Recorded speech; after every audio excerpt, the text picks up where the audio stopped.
Prédio de 2 andares desabou na cidade de Manhumirim na manhã de ontem, aqui no leste de Minas. De acordo com os bombeiros que atenderam a ocorrência, ninguém se feriu, pois os moradores ouviram os barulhos e conseguiram sair a tempo do prédio e evitaram assim uma nova tragédia com desabamentos.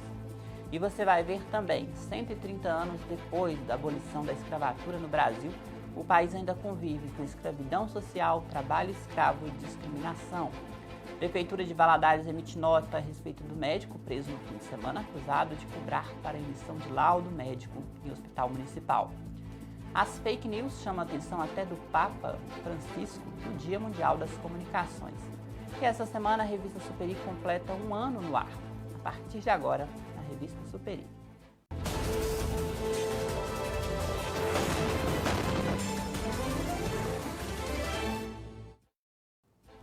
Olá, bem-vindo à revista Superi desta segunda-feira, 14 de maio. O Brasil completou ontem 130 anos da abolição da escravatura.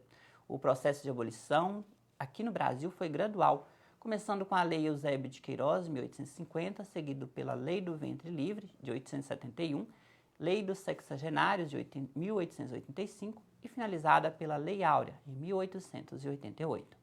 O Brasil, como parte integrante de Portugal, recebeu igualmente a abolição em fevereiro de 1761. Posteriormente, os movimentos revolucionários e independentistas, particularmente a Conjuração Baiana, pretenderam também retirar a condição de escravos àqueles que já o eram, contando assim com a maior facilidade no processo revolucionário contra Portugal. Após a independência do Brasil, no período do Império, as discussões continuaram quando o mundo já ecoava grandes movimentos abolicionistas, como nos Estados Unidos, na França e outros países da América Latina. No Brasil, a libertação dos escravos em sua totalidade foi atingida pela Lei Áurea em 13 de maio de 1888, que foi assinada pela então Princesa Isabel. Mesmo esses 130 anos de pós-escravidão, ainda se percebe no Brasil escravidão social, discriminação e desigualdade social que atinge milhões de brasileiros. De acordo com a publicação da revista Carta Capital, o mapa da escravidão moderna no país começou a ser traçado na década de 90, no governo de Fernando Henrique Cardoso, quando foi formado o primeiro grupo executivo de repressão ao trabalho escravo forçado. No governo de Luiz Inácio Lula da Silva, medidas anteriores foram mantidas e aprimoradas, e novas iniciativas, como a lista suja do trabalho escravo, foram criadas. E de acordo com números do Ministério do Trabalho, que foram compilados pela Pastoral da Terra, a quantidade de operações contra o trabalho escravo no Brasil de estabelecimentos inspecionados caiu de forma intensa entre os anos de 2013 e 2016. Os resgates, por exemplo, foram de 2.808 casos para 751 no mesmo período. O ano passado, o represamento de recursos foi denunciado por diversas entidades e os números totais tiveram uma leve alta novamente, o que possibilitou resultados melhores desde 2013. Ainda segundo a análise da Pastoral, o Ministério do Trabalho tem um déficit de 30% no número de auditores do trabalho. E isso configuraria como um dos motivos estruturais, as causas estruturais para o aumento dessas condições em várias partes do Brasil. Uma carreta com 2 toneladas de maconha tombou na BR-262 em Joatuba, na Grande BH, por volta das 11 horas da manhã de ontem. A quantidade de drogas que antes era contabilizada como 1 tonelada passou por uma nova contagem e verificou-se que a quantidade era de 2 toneladas. A droga estava em meio a uma carga de trigo. Um homem de 24 anos foi preso no local e um jovem de 16 que estava saqueando a carga foi apreendido pela polícia. Segundo a polícia, ela já tem uma suspeita de quem seria o transportador dessa carga e realiza as buscas para identificá-lo. Essa semana começa com a volta de temperaturas mais altas na região centro-sul do país e as frentes frias irão permanecer basicamente no sul do país. De acordo com a Climatempo, pode chover no estado do Amazonas e Pará, litoral de Pernambuco, Paraíba e sul da Bahia e aqui no Espírito Santo. Em Minas Gerais, a umidade que chega do mar deixa o tempo nublado, com possibilidade de chuva fraca no leste, centro-sul, Campo das Vertentes e zona da Mata Mineira. Nas outras regiões do estado, o tempo deve ficar parcialmente nublado. Em Belo Horizonte, a semana começa com tempo parcialmente nublado, as mínimas entre 14 e 15 graus e máximas podem chegar a 26 graus na quarta-feira, que tem previsão de chuva por lá. Valadares, a semana começa com tempo nublado e hoje até quarta-feira as mínimas giram em torno de 19 graus e máximas podem chegar a 29 graus. Nós voltamos em instantes com a revista Superi.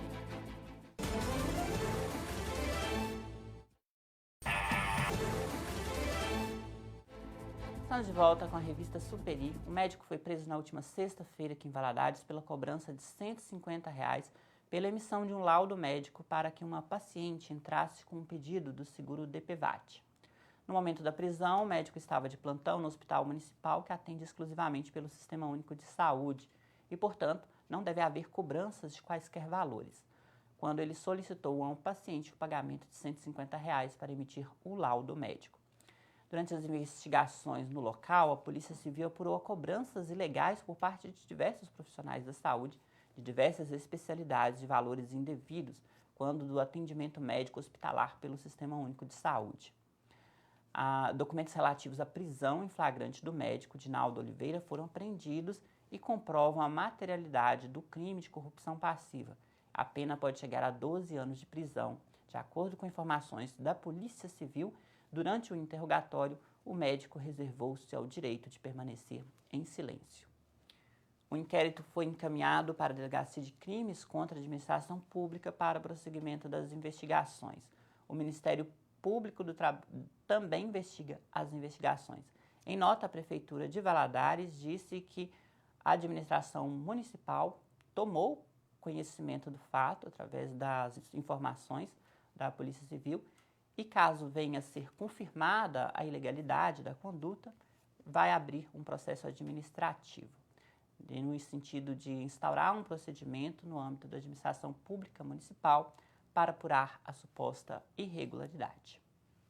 Pois é, e para solicitar o seguro de DPVAT, a pessoa que sofreu acidentes relacionados a automóveis e motocicletas deve entrar em contato diretamente com a seguradora líder, que é responsável pelo pagamento desse tipo de seguro. O seguro tem caráter social e indeniza vítimas de acidentes de trânsito sem apuração de culpa, seja de motorista, passageiro e pedestre.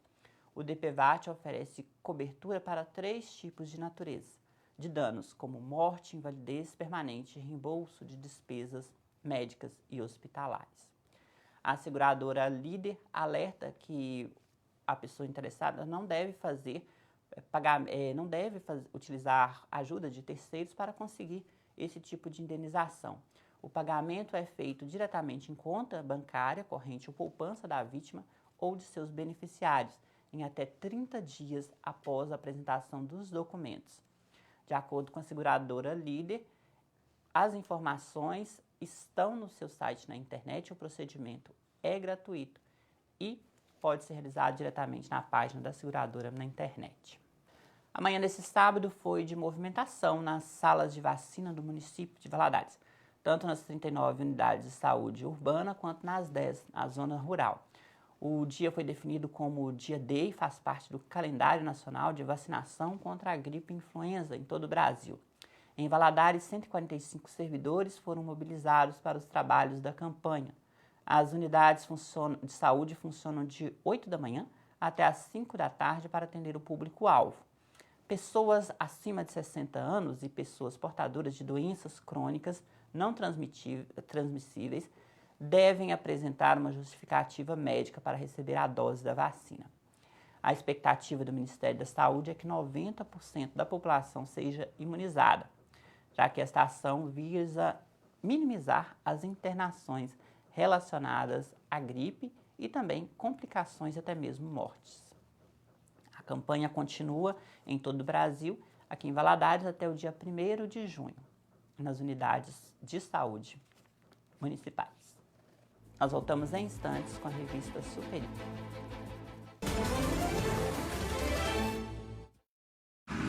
De que o trânsito é feito?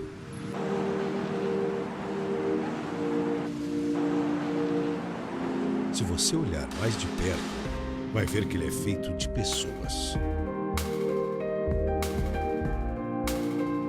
Pessoas como você, que dirigem algo que exige muito mais responsabilidade que um veículo. A vida.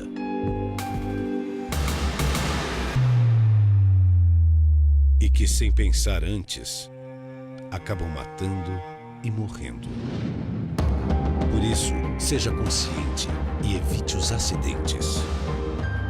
O que há de mais importante no trânsito somos nós.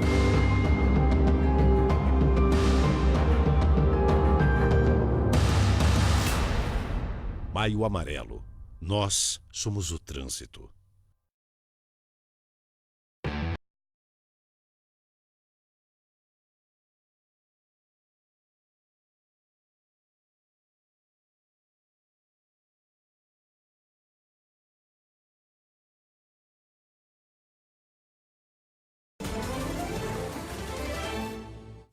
Estamos de volta com a revista Superi. Ontem, 13 de maio, também foi comemorado o Dia das Comunicações. No Brasil, a violência contra jornalistas ainda é gritante.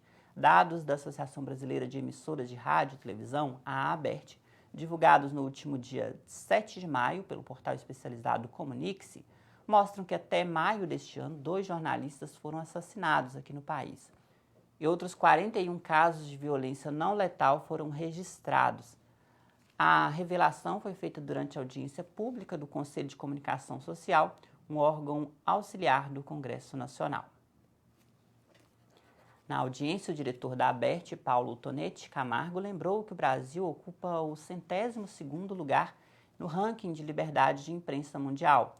O material elaborado pela organização Repórteres Sem Fronteiras, entre 180 países avaliados.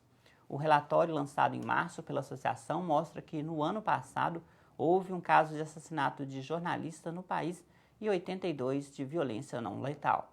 As agressões envolveram pelo menos 116 profissionais e veículos de imprensa. Paulo Tonetti ainda afirmou que a violência contra jornalistas é um exemplo de ataque à liberdade de expressão. E reafirmou que vivemos um momento de intolerância porque as pessoas perderam a capacidade de conviver com o contraditório, com aquilo que é diferente. Para ele, nunca o jornalismo foi tão importante e tão relevante como nesses tempos de fake news, que são notícias falsas que são distribuídas especialmente nas redes sociais. E as fake news também foram tema do 52º Dia Mundial das Comunicações, comemorado no Vaticano. O evento foi proposto pelo Papa Francisco e celebrado ontem.